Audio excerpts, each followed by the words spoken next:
Hi ನಮಸ್ಕಾರ ಗೆಳೆಯರು.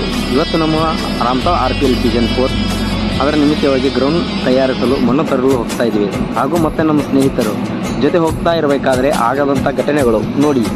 ಎಷ್ಟು ನಾಚುವಂತ ನಮ್ಮ ವೀರಪ್ಪಜ್ಜ ಹಂಗೆ ಫುಲ್ಲು ತಿಂಡಿಲ್ಲೇ ಟ್ರ್ಯಾಕ್ಟರ್ ಹೊಂಟಿರಿ. ಮಣ್ಣು ಹುಡುಕ್ ಅಂತೂ ಇಂತೂ ಮಣ್ಣು ತುಂಬೋ ಜಾಗಕ್ಕೆ ಅಂತೂ ಬಂದ್ವಿ. ಮಣ್ಣು ತುಂಬ ಜಾಗಕ್ಕೆ ಬಂದಿಂದ ಮತ್ತೊಂದು ಟೆನ್ಷನ್ ರೀ. ಈ ಮಣ್ಣು ತುಂಬುನ ಆ ಮಣ್ಣು ತುಂಬುನ ಅದ್ರಾಗ ನಮ್ಮ ಹುಡುಗ ತಲೆ ಕಿರ್ಕೊಂತ ನಿಂತು ಬಿಟ್ಟಾನ್ರಿ. ಇಲ್ಲಿ ನೋಡ್ರಿ ನಮ್ಮ ಒಂಟಿ ಆ ಕಡೆ ಈ ಕಡೆ ನೋಡುತ್ತಾ ಆ ಮಣ್ಣು ತುಂಬುನು ಈ ಮಣ್ಣು ತುಂಬುನಂತ. ಅದ್ರಾಗ ನಮ್ಮ ಕಿಡ್ನಿ ಬಸಿ ಅಂದ್ರೆ ಫುಲ್ ರಚ್ಚಿಗೆ ಎದ್ದು ಬಿಟ್ಟನ್ರಿ.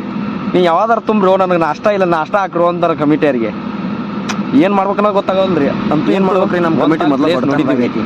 ಆ ಮಣ್ಣಿಗೆ ಹೋಗೋಣ ಭಾಳ ಕುಸಿದು ಬಿಟ್ಟತ್ರಿ ನೋಡ್ರಿ. ಅಂತೂ ಇಂತೂ ಬೇರೆ ಪ್ಲೇಸಿಗೆ ಬಂದಿವ್ರಿ. ಇಲ್ಲೇರ ಮಣ್ಣು ಚಲೋ ಐತೆ ನೋಡಿದ್ವಿ. ಮತ್ತೆ ಇಲ್ಲಿ ಬಂದೀವ್ರಿ. ಮತ್ತೊಂದು ಕೆಲಸ ಹತ್ರಿ. ಮಣ್ಣಿನ ಮೇಲೆಲ್ಲ ಕಟ್ಟಿಗೆ ಬಿಟ್ಟು ಹೋಗ್ಬಿಟ್ಟಾರಿ. ಅದನ್ನ ತೆಗಿದ ಮತ್ತೊಂದು ಕೆಲಸ ಹತ್ರಿ. ಹಂಗೂ ಹಿಂಗೂ ಮಾಡ್ಕೊತ ನಮ್ಮ ಕಿಡ್ನಿ ಮತ್ತು ನಮ್ಮ ಒಂಟಿ ಒಂದೊಂದು ಕಟ್ಟಿಗೆ ಒಗ್ಯಾಕತ್ರಿ. ಮತ್ತು ಒಗಿ ಹೊತ್ನ್ಯಾಗ ಇದ್ರನ್ಯಾಗ ಸ್ಟುಡಿಯೋ ಟ್ಯಾಕ್ಟ್ರಿ ಲೋಡ್ ಆಗೋದು. ಇದು ವಿಡಿಯೋ ಹಾಕಿದ ಮೇಲೆ